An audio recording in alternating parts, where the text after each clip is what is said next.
দেখুন যে government of ইন্ডিয়ার যে গাইডলাইন অনুসারে এখানে এরকম একটা মানে আমি বলবো যে লুক্রেটিভ এরিয়া আগরতলা শহরের মধ্যে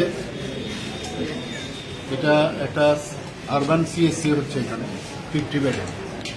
এখানে বিভিন্ন ওপিডি বিভিন্ন ডিপার্টমেন্টের থাকবে, প্লাস মাইনরিটিও থাকবে। এটা যে সুবিধা এটা এখানকার লোকালিটি তো আছেই, পাশাপাশি এখানকার যারা বিজনেসম্যান আছে আগরতলা শহরের মেইন তারাও কিন্তু এই ফেসিলিটিস পেতে পারে।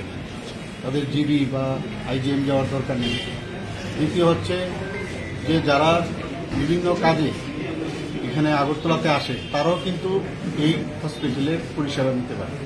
প্লাস যারা শ্রমিক আসে তারাও কিন্তু এই স্বাস্থ্য পরিষেবা এখান থেকে নিতে পারে। আমরা এইরকম একটা জায়গা মানে এটাকে এই একটা আরবান সিএসসি বানানো মানে সত্যিকারের অর্থে এটা সাধারণ মানুষের খুব কাজে আসবে। তাছাড়া যে লোড আইজিএম হসপিটাল আছে সেই লোডও কিন্তু কমবে।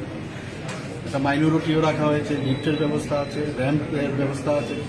তো 6 মাসের মধ্যে এটা টোটাল কমপ্লিট হয়ে যাবে এবং এটা আগরতলা মিউনিসিপ্যাল কর্পোরেশন ওনারা এটাকে দেখে রাখবে। এটা আমাদের একটা পরিকল্পনা ছিল, মানে কী কারণে পরিকল্পনাটা ছিল, আমি বোম্বেতে Nair medical college, Nair dental college এরকম অনেক হসপিটাল আছে যেগুলো it is run by the মানে কর্পোরেশন, মিউনিসিপ্যাল কর্পোরেশন। তো সেই চিন্তাধারা আমি মাননীয় মেয়র সাহেবকে বলেছিলাম যে এরকম আমরা যদি আগরতলার এরকম করতে পারি তো আলটিমেটলি আমাদের যে কিরণজি আমাদের যে সেক্রেটারি মহোদয় ওনাকে বলা হলো।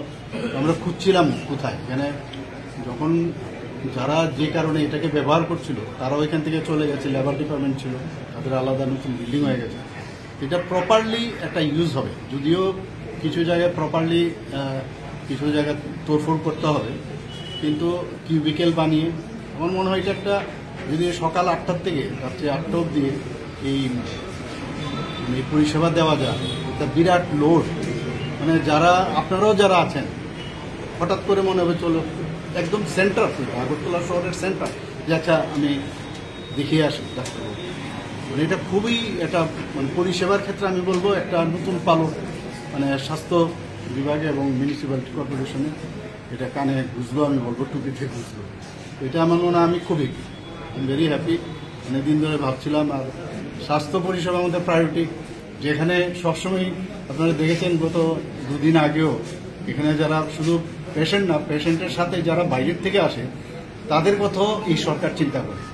মানে মিড ডে মিল 10 টাকায় ব্যবস্থা করা হয়েছে আপনার রোটারি ক্লাব এবং আমাদের যে রোগী কল্যাণ সমিতি মিলে। এছাড়াও আমাদের এবার বাজেটও এত সুন্দর শেল্টার সেন্টার আমরা বানাচ্ছি, যারা বাইরের থেকে আসছে ওদের থাকার ব্যবস্থা এবং তাদের কম পয়সায় যাতে খেতে পারে সেই ব্যবস্থা আমরা করছি। এই সরকার ভেরি সেন্সিটিভ সরকার, মানুষের সংবেদনশীল সরকার, আপনারা বুঝতে পারছেন। এবং প্রতিটা বিষয়ে আমরা সকাল থেকে চেষ্টা করি কিছু না কিছু করার। মাননীয় প্রধানমন্ত্রীজি যেভাবে করেন আমরাও বারবার এক কথা না বললে এটা ঠিক হবে না। ওনাকে যত ধন্যবাদ দেব ততই কম হবে। যেভাবে আমাদের দেশকে উনি সামনের দিকে এগিয়ে নিয়ে যাচ্ছে, আমরাও চেষ্টা করছি সমস্ত মানুষকে নিয়ে আমরা সামনের দিকে এগিয়ে যাওয়ার। আমি বলেছি এখানে যাদব যে আছেন কমিশনার, তো উনি বলেছেন 6 মাসের মধ্যে এটা কমপ্লিট করে দেবে।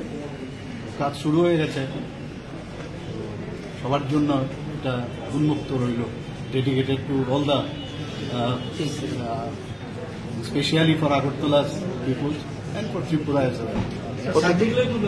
সার্জারিকে না হচ্ছে মাইনরিটি থাকবে।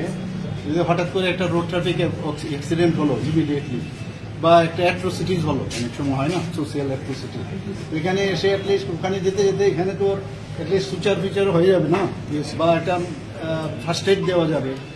তো তাছাড়া মেডিসিন, অফ গাইনি সমস্ত ডিপার্টমেন্ট থাকবে, ডেন্টাল থাকবে, সব আমি যা দেখলাম প্রচুর জায়গা আছে, কোনো অসুবিধা নেই।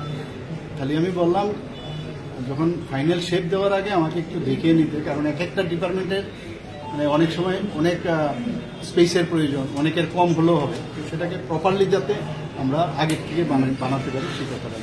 কতটা বেড হবে কোনো কিছু? 50 বেডের আপাতত 50 বেডের এটা একটা বিরাট লোডও কমবে। তো 24/7 এখানে পরিষেবা থাকবে, কারণ নার্সরাও থাকবে, অন্যান্য যারা আমাদের স্বাস্থ্য দপ্তরের অন্যান্য কর্মীরা আছে তাদেরও থাকতে হবে। তো এটা খুবই ভালো হবে। আর এরিয়াটাও কিন্তু মানে একটা এই জায়গার মহলটাও চেঞ্জ হয়ে যাবে। পাশাপাশি এটার সাথে যারা ছোট ছোট ব্যবসা করে বা খাওয়া দাওয়া পেশেন্ট আসবে তাদেরও এখানে মানে কর্মসংস্থানেরও সুবিধা করবে আমি আশা করি।